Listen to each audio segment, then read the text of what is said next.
President Trump had already said he broke off his relationship with Jeffrey Epstein nearly 2 decades ago because he kept hiring away staffers from Mar-a-Lago. Then he provided more detail on Air Force One.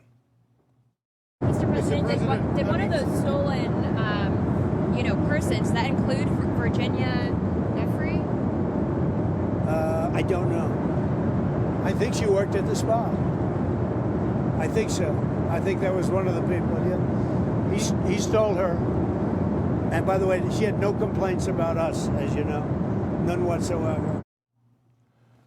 Virginia Jeffrey, according to a lawsuit she filed, was recruited by Ghislaine Maxwell as a teenager, provided sexual services to Jeffrey Epstein and also to other associates. She reached an out-of-court settlement 3 years ago with Prince Andrew. I was recruited at a very young age from Mar-a-Lago and entrapped in a world that I didn't understand, and I've been fighting that very world to this day. He knows exactly what he's done, and I hope he comes clean about it.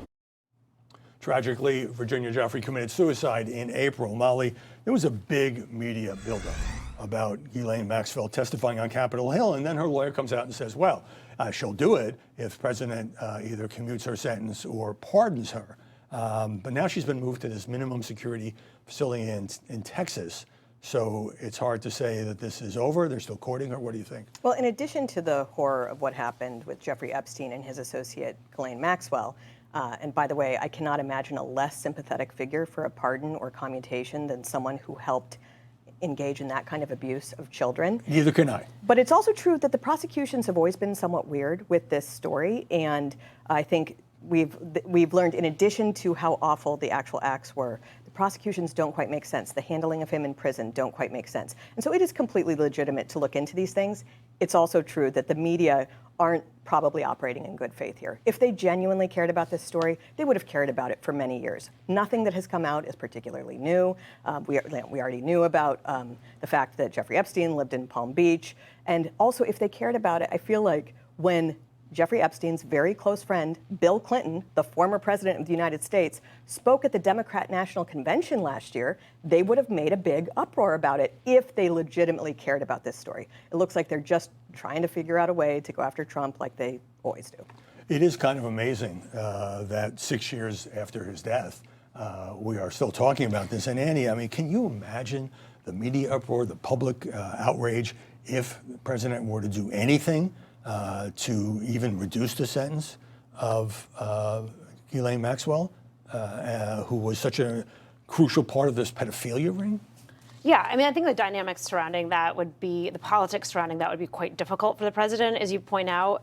There is a process for her to have a lower sentence that's a little bit more traditional, which would be, I'm not saying this is what's happening, but this is what happens in similar cases where, if she were to cooperate in some way that led to a conviction, that's where you could see a sentence being reduced or changed. I covered police for 10 years in Baltimore, and you would see those arrangements, but that's testimony leading to a conviction. That's not testimony that leads to an embarrassing disclosure about Bill Clinton or any other number of officials who she may or may not know anything about. Right, and the fact that Bill Clinton, Prince Andrew, Trump, and so forth were mentioned in these files may be completely and totally meaningless, and that's part of the hesitation here. It's not to unfairly smear people, but there's just something about this that I don't quite get. There's something about this that I don't quite get in terms of the coverage, because you said the press didn't really care, but I mean, many of these accusations have been made before. Well, that's kind of the point, though. They have been made before. There's not a lot new coming out. But I think the legitimate concern that people have is that very little about this story has ever made sense. This is someone who made a tremendous amount of money, was friends with very powerful people, not just the former president that we were referencing or the current president, but also other powerful people who lead companies. You had that Reid Hoffman guy who I think was alleged to have actually even been on the infamous island. You have a lot of powerful people, and you have not a lot of prosecution, successful prosecution, competent prosecution, and people aren't satisfied with those answers, much less how he dies in prison, which has never quite made sense to a lot of people, the surveillance of that situation when he committed suicide. So it's a legitimate story, but it also seems like the media are trying to avoid more legitimate stories, like the one I just mentioned about the Russia collusion hoax, with all sorts of information coming out about how the Obama administration conspired to hide the real evidence that Russia had not conspired with Trump to steal the election, and how they then manufactured fake intelligence. That's a real thing that's happening with people who are alive right now, with explosive allegations coming out right now. And so avoiding that is very suspicious. Has the Epstein story peaked?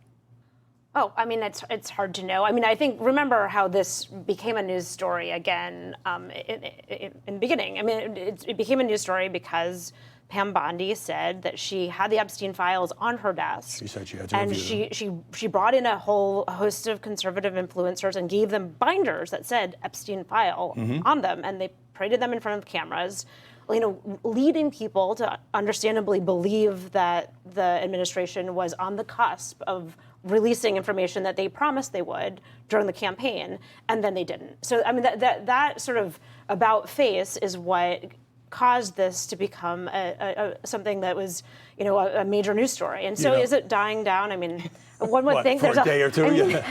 But this is the Trump. Here's the most era. fascinating part. Trump was getting some shouted questions about Epstein at his Turnberry golf course, and he had them crank up the music with selections from Cats and Simon and Garfunkel, so that it would drown out the questions. When you have control of the golf course, you can control a lot of things. Mollie Hemingway, Annie Linskey, thanks so much. Hey everyone, I'm Emily Campagno. Catch me and my co-hosts Harris Faulkner and Kaylee McEnany on Outnumbered every weekday at 12 p.m. Eastern, or set your DVR.